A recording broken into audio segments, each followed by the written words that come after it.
Good evening friend. আজ একটি চায়ের রেসিপি নিয়ে চলে এসেছি। চাটার নাম হচ্ছে ক্যারামেল টি। তো এই ক্যারামেল টিটা তোমরা বাড়িতেই বানাতে পারো। তো রেসিপিটা দেখতে থাকো কিভাবে বানালাম। ফার্স্টে আমি একটা প্যান নিয়ে নিয়েছি। প্যানের মধ্যে 1.5 চামচ মতো, আমি 2 কাপ করব ক্যারামেল টি, তাই 1.5 চামচ মতো চিনি নিয়ে নিয়েছি। আর দুধ নিয়েছি, দুধটা জাল করে ফুটিয়ে নিয়েছি। এখানে আদা গ্রেট করে, 3টে টুকরো এলাচ, লবঙ্গ আর দারচিনি নিয়ে নিয়েছি। এই উপকরণগুলি চায়ের মধ্যে অ্যাড করলে চায়ের যা ফ্লেভারটা হয় না, জাস্ট অসাধারণ অসাধারণ। তোমরা বাড়িতে করো কিন্তু, দেখতে থাকো।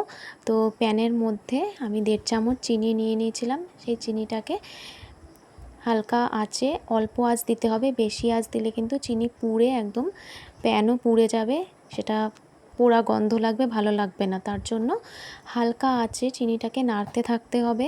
চিনিটা যেভাবে ক্যারামেল করে, তোমরা তো জানো ক্যারামেল করে কিভাবে।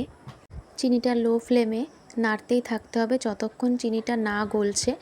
দেখো চিনিটা হালকা গলে আসছে, আর কালারটাও কিন্তু চেঞ্জ হতে থাকবে। চিনির কালারটা লাস্টে দেখো চেঞ্জ হয়ে কীরকম হয়ে যায়, পুরো লাল টকটকে, একদম চিটে গুড় যেরকম হয় সেরকম এটা কিন্তু লেগে লেগে যাবে।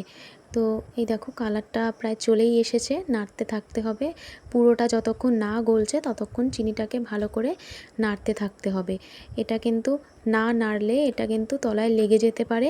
দেখো চিনির ক্যারামেলটা তৈরি হয়ে গেছে, পুরোপুরি চিটে গুড়ের মতো একটা আঠালো ভাব এসেছে। এরপরে আমি এর মধ্যে 1.5 কাপ মতো ঠান্ডা জল অ্যাড করে দিলাম। তো এর মধ্যে তোমরা গরম জলও অ্যাড করতে পারো। গরম জল দিলে এটা একটু তাড়াতাড়ি ফুটতে শুরু করবে। তো আমি ঠান্ডা জলই দিয়ে দিলাম। ঠান্ডা জল দেওয়ার পরে দেখো ওই গুড়ের মতো যে চিনিটা হয়েছিল সেটা কিন্তু একদম শক্ত মতো হয়ে তলায় লেগে যাবে, কিন্তু তাতে ভয় পাওয়ার কিছু নেই। ওটা আবার ছেড়ে যাবে, কিন্তু চিটগুড় যেমন হয় একসাথে লেগে যায় সেরকম হয়ে যাবে, আবার ফুটতে ফুটতে ওটা ঠিক হয়ে যাবে। এরপরে যে উপকরণগুলো নিয়েছিলাম, আদা গ্রেট করে, এলাচ, দারচিনি, লবঙ্গ, সেগুলো আমি এর মধ্যে অ্যাড করে দিলাম। ভালোভাবে ফুটাতে হবে লো টু মিডিয়াম আঁচে।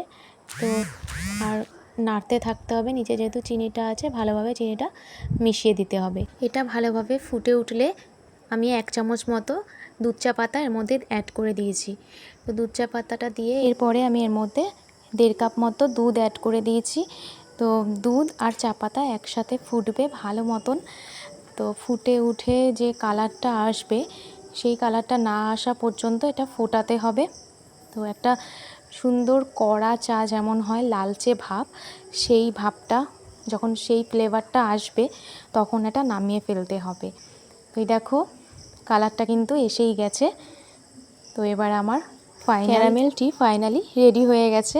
তো এবার নামিয়ে ফেলবো। একা হাতে ভিডিও যেহেতু, তার জন্য একটু প্রবলেম হয়েছে ছাঁকতে। দেখে নাও চায়ের ফাইনাল কালারটা কেমন এসেছে। তোমাদের কেমন লাগলো ভিডিওটা সেটা কিন্তু অবশ্যই জানিও। আর বাড়িতেও কিন্তু অবশ্যই ট্রাই করে দেখো। যারা চা প্রেমী আছো তাদের কিন্তু খুব ভালো লাগবে এটা, আমি গ্যারেন্টি দিয়ে বলছি।